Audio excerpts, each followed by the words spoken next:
I always thought marriage rested on trust, truth, and devotion. For a long time, I believed my wife and I shared a connection nothing could fracture. We laughed freely. We made plans for what lay ahead, and we weathered hardships together.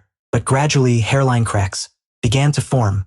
She started coming home late, offering explanations about work, events, and nights out with friends.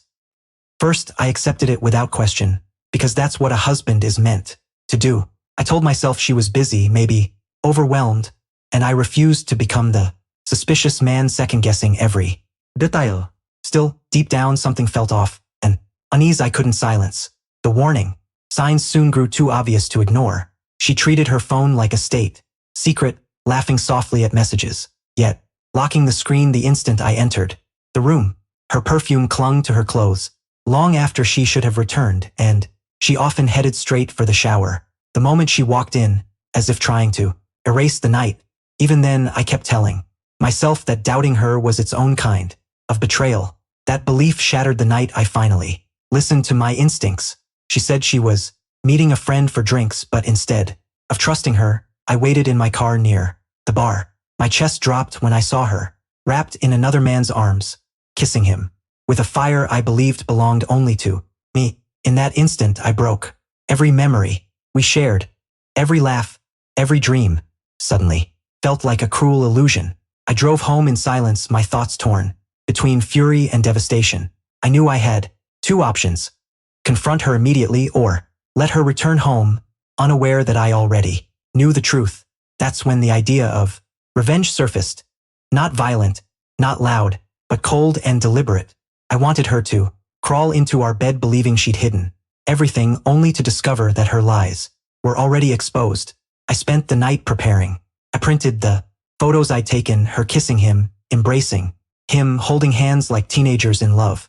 Each image was proof of the double life she had been living. I placed them carefully on her pillow, exactly where her head would rest. Then I wrote a brief note, 5 simple words: I know it's over now. My hands trembled as I set everything in place, yet inside I felt an unfamiliar calm. The truth no longer needed my voice. Hours later, I heard her key turn in the lock. My heart raced, not with affection, but anticipation. She slipped inside, quietly, assuming I was asleep. I faked a snore as she moved softly, shedding her clothes and sliding into bed as she had so many times before. But this time was different. She reached for her pillow, her fingers brushing against the papers beneath. Confusion rippled through her movements as she lifted the photos into the glow of her phone. The sharp gasp she let out cut through the silence. Her breathing grew erratic as she flipped through each image, realizing every lie she thought she'd buried had been uncovered. Then she read the note. I felt her body stiffen beside me, trembling under the weight of exposure. She whispered my name, voice breaking, but I stayed still, eyes closed, letting her sit with the shock of her betrayal mirrored back at her. For once, the power had shifted. She was the one afraid of what would happen next. When I finally opened my eyes, the look on her face was unforgettable, wide, pale, desperate. Please, she whispered. It's not what it looks like. The oldest line there is. I nearly laughed. The proof was already in her hands. I sat up slowly, meeting her gaze with a calm that unsettled her more than anger ever could. You climbed back into this bed like nothing happened, I said evenly. But you forgot one thing. I already knew. She reached for me, but I pulled away. The space between us was permanent now. She cried, pleaded, promised it was a mistake, swore she still loved me. But her words rang hollow, like lines rehearsed from a bad script. I told her what she didn't want to hear. Love doesn't sneak around. Love doesn't lie. Love doesn't look like him. With every word, she seemed to shrink beneath the weight of her own guilt. I knew then that our marriage was finished. I stood, grabbed the small suitcase I'd packed earlier, and headed for the door. She tried to stop me, clutching my arm, but I gently pulled free. This house, this bed, this life, we built it together. I said, but you destroyed it the moment you chose him.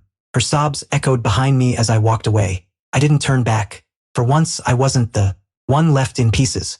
I was choosing myself, claiming my dignity and leaving with my head held high. The next morning, she called, texted, even showed up at my job. I ignored every attempt. The photos I left behind spoke clearly. Enough. There was nothing left to say. She slipped into our bed believing she could live two lives, but instead she found my revenge waiting. Not rage, not violence, just the truth laid bare. And sometimes, the cold truth cuts the deepest.